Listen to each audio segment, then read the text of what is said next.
നമസ്കാരം. ഞങ്ങളൊരു 4 സുഹൃത്തുക്കൾ കൂടി കുറച്ച് കപ്പ കൃഷി ചെയ്തിട്ടുണ്ട്. ഏതാണ്ടൊരു 11 മാസം മുൻപാണ് നമ്മൾ ഈ കപ്പ ഇവിടെ കൃഷി ആരംഭിച്ചത്.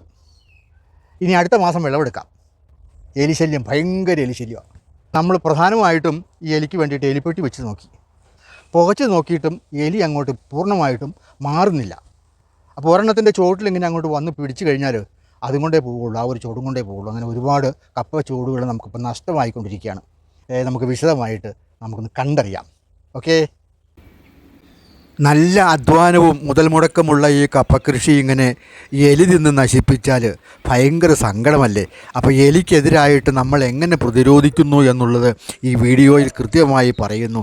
നിങ്ങൾ ഈ വീഡിയോ സ്ലിപ്പ് ചെയ്യാതെ കണ്ടാൽ തീർച്ചയായിട്ടും നിങ്ങൾക്കത് ബോധ്യപ്പെടും. നമുക്ക് വീഡിയോ കാണാം. മഴക്കാലമാകുമ്പോൾ നമ്മുടെ ഈ നാട്ടിലെ ഉണ്ടാകുന്ന വിളകളുടെ ഒരു സാമാന്യ ചിത്രമാണ് നിങ്ങളിപ്പോൾ കാണുന്നത്. ഇത് ഈ ശീമച്ചക്ക അല്ലെങ്കിൽ കടച്ചക്ക എന്ന് പറയുന്ന ഒരു ഉൽപ്പന്നമാണ്. നല്ല സ്വാദുള്ള കറി ഉണ്ടാക്കുവാൻ ഏറ്റവും നല്ല ഒരു ഉൽപ്പന്നമാണ് കടച്ചക്ക. നിറയെ കാച്ചു കിടക്കുന്ന ഒരു കടപ്ലാവാണ് ഇത്. ചേനയാണ്. ചേന കൃഷിയൊന്നും ഈ നാട്ടിലില്ലിപ്പോൾ, എല്ലാം അന്യം നിന്ന് പോയി. ഇതൊരു വാഴക്കൊലയാണ്, നമ്മുടെ റോബസ്റ്റാക്കുല. ഇതൊക്കെ ഇപ്പോൾ വളരെ വിരളമായിട്ടേ കാണാനുള്ളൂ. ഒരു ഞാലിപ്പൂവൻ കുല. കാരണം എല്ലാം ഏലത്തിന് വഴിമാറിയിരിക്കുകയാണ് ഞങ്ങളുടെ ഈ പ്രദേശം എന്ന് പറഞ്ഞാൽ. ഇത് പൂജക്കദളിയാണ്. ഒരു പറമ്പിലിങ്ങനെ കുറേ പൂജക്കദളി കൊലയുണ്ട്. മൂക്കാൻ തുടങ്ങുന്നതും മൂത്തതും ചെറിയ മൂപ്പായതും ഇപ്പോൾ ഉണ്ടായതും ആയിട്ടുള്ള ഒരു 5-6 കൊല ഈ പറമ്പിലുണ്ട്. നല്ല വില കിട്ടുന്ന, നല്ല സ്വാദുള്ള, നല്ല മണമുള്ള ഒരു പഴമാണ് പൂജക്കദളി. നല്ല ഡിമാൻഡുമുണ്ട്. ഇത് കണ്ടില്ലേ, നല്ല കൊലയുമാണ്. ഇതെല്ലാം നമ്മുടെ നാടിൻ്റെ സ്വത്താണ്. ഈ മഴക്കാലമായി കഴിയുമ്പോൾ ഉണ്ടാകുന്ന ഉൽപ്പന്നങ്ങളാണ് ഇപ്പോൾ നിങ്ങളെ ഞങ്ങൾ പരിചയപ്പെടുത്തുന്നത്. പൂജക്കദളിയുടെ സമൃദ്ധിയുള്ള വലിയ ഒരു കുല ആണിപ്പോൾ നിങ്ങൾ കാണുന്നത്.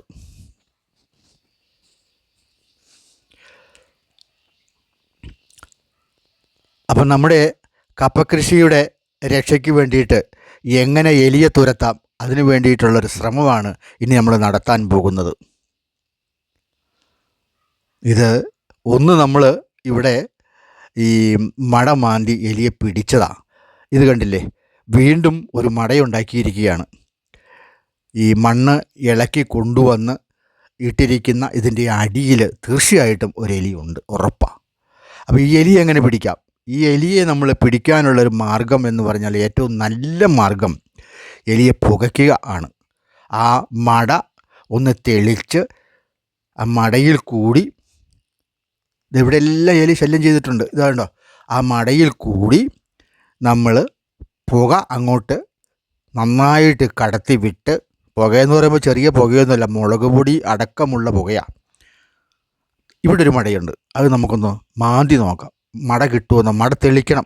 മട തെളിച്ചിട്ട് വേണം ഈ പുകയ്ക്കാനുള്ള സംവിധാനമൊക്കെ നമ്മൾ കൊണ്ടുവന്നിട്ടുണ്ട്.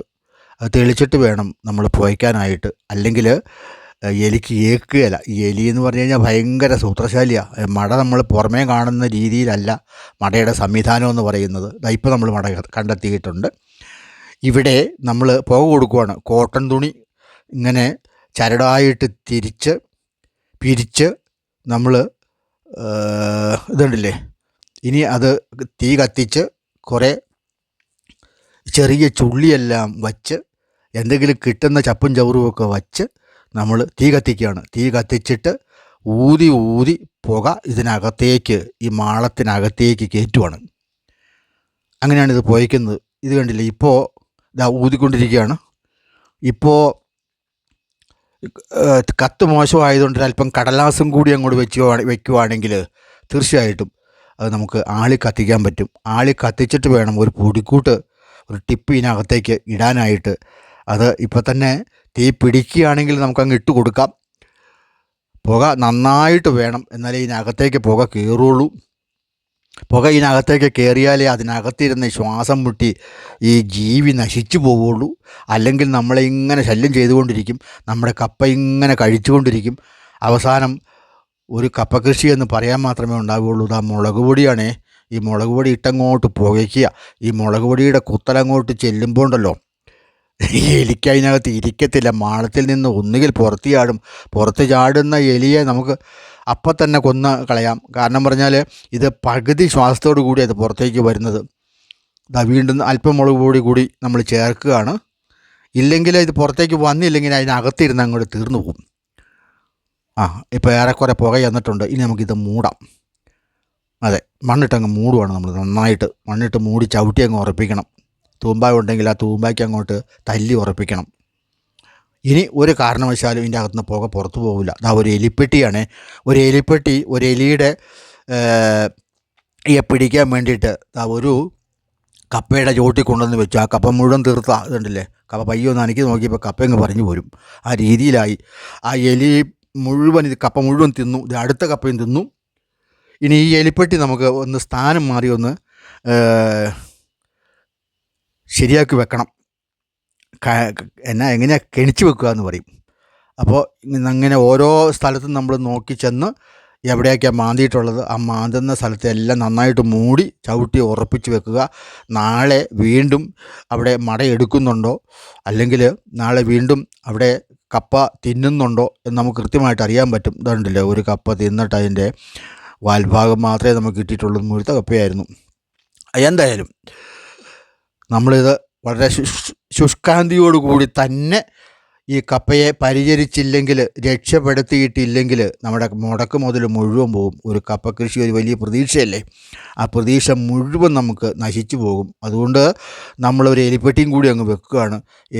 കപ്പ അത് കൊളുത്തിയിട്ട് നമ്മളത് കെണിച്ച് വെക്കുകയാണ്. ആ എലിപ്പെട്ടി കണിച്ച് വെച്ച് കഴിഞ്ഞാൽ പിറ്റേ ദിവസം വന്ന് നോക്കുമ്പോൾ തീർച്ചയായിട്ടും ചിലപ്പോൾ നമുക്ക് അതിനകത്ത് എലി കയറിയിട്ടുണ്ടാവും. അല്ലെങ്കിൽ നമുക്ക് വീണ്ടും എവിടെയെങ്കിലും ഗണിച്ച് വെക്കണം. ഇവിടെ നമ്മൾ വളരെ ശ്രദ്ധിച്ച് നോക്കിക്കഴിഞ്ഞാൽ നമ്മൾ തലേദിവസം അടച്ചു വെച്ചതെല്ലാം വീണ്ടും തുറന്നിരിക്കുക. ഇത് കണ്ടില്ലേ, മുഴുവൻ തുറന്നിരിക്കുകയാണ്. എന്നിട്ട് കപ്പ കഴിച്ചുകൊണ്ടിരിക്കുന്നു. എത്ര ചൂടാന്നറിയോ കളഞ്ഞത്. ഒരു ചൂടിൽ ഉണ്ടാകുന്ന കപ്പ മുഴുവൻ ഇങ്ങനെ നശിപ്പിച്ച് കളയുക. ഇന്നലെ നമ്മൾ മൂടിയിട്ട ഭാഗത്ത് വീണ്ടും ഒരു അല്പം മണ്ണെടുത്ത് പുറത്തേക്ക് തള്ളിയിട്ടുണ്ട്. അപ്പോൾ ആ ഭാഗത്ത് തീർച്ചയായിട്ടും എലിയുണ്ട്. നമ്മൾ കെണിച്ച് വെച്ച എലിപ്പെട്ടിക്കകത്തൊരു വലിയ എലി വീണിരിക്കുക കേട്ടോ. ഈ വീഡിയോ നിങ്ങൾക്ക് ഇഷ്ടപ്പെട്ടാൽ ലൈക്ക് ചെയ്യുക, ഷെയർ ചെയ്യുക, സബ്സ്ക്രൈബ് ചെയ്യുക. എല്ലാവർക്കും ഒരിക്കൽ കൂടി നന്ദി, നമസ്കാരം.